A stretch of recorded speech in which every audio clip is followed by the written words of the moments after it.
to come up with some kind of realistic geography and time frame for the diverse stories of H.P. Lovecraft, which meant working out where his imaginary towns could conceivably be situated. And I remember thinking that the Dunwich, from the Dunwich Horror, that was probably ACOG, and although he had said that Arkham was based upon Salem, he also said that it was nothing like Salem in appearance and was in fact more like Manchester in New Hampshire. So I thought, okay, well I'll go for Manchester in New Hampshire, and I think I'll have Salem for Innsmouth, which seems to work, and especially when I looked and found that there was a place just off the coast of Innsmouth, Misery Island. Yep. I thought, that sounds good, that sounds like a good Lovecraftian touch, so I can work in there. And then I looked at I was doing this, my story was set in 1919, so I was looking at, Joe Brown was finding me these maps of these territories from as near to that period as possible, so that we could work out where Wilbur Whaley's farm actually was, and looking at Salem, we found out about the huge fire that had destroyed I think the Dockland area had been mostly sort of. I hadn't realised that the ghost of Charles Corey was supposed to be involved with this. But, yes, that's right. Yeah, that makes sense.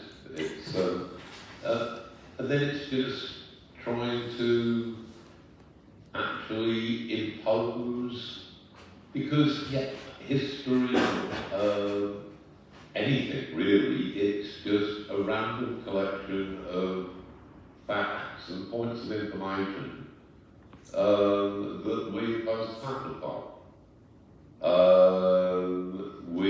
We are imposing the pattern that seems truest to us.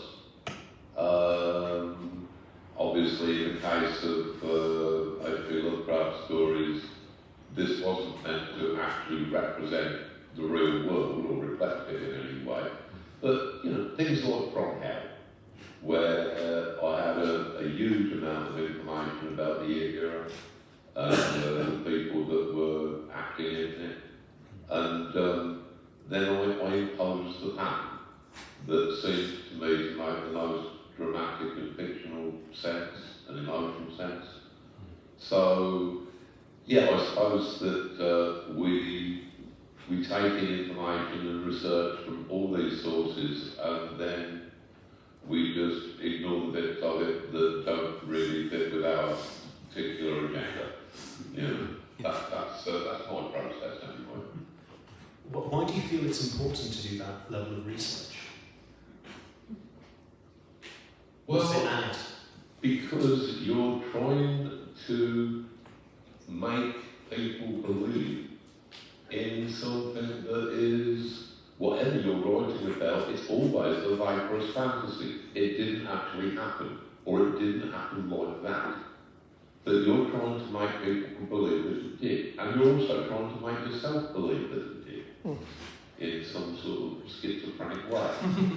So, I'm always trying to immerse myself as thoroughly as possible in the actual so-called reality of these historical events. With the Long London series, at the moment I'm deeply immersed in the late 1960s and trying to get all the details right, even the brands of sweets that people might be buying and consume, sort of, because I know that most of the audience won't care about a lot of this, but I believe that in some strange voodoo way that it does communicate. If you have sort of based your airy fantasy in as much authenticity as possible, it kind of becomes a little bit real. Just the other day, I had probably one of the most pretentious thoughts that I've had this year. I was thinking about Wickey's time and how he had basically said that nothing exists to the thing except for the words that we can use to describe it, which is a very, very severe view of reality, but I can see what it means. And I thought, well, if that's true, then surely by describing things that don't actually exist, we are giving them, at least in Wittgenstein's terms, at least as much existence as anything has. So these things, we write them into existence sometimes.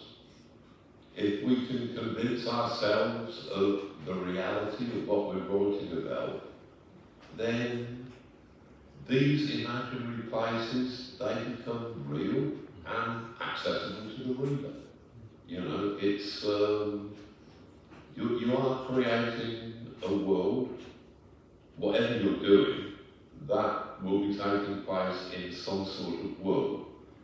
And you're attempting to create the minutiae of that world convincingly so that the world is emotionally real in the way that More White was, as you were saying. It's really affecting.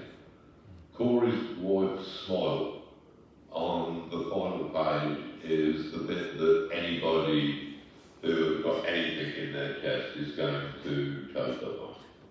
You know, it's, you know, that you've got, that emotional reality wouldn't exist. You wouldn't have choked up if it hadn't been for the scrupulous, meticulous building of the world and those characters that have preceded that. Yeah. You know? Oh, Ben, do you have anything? Do you want to say anything to that?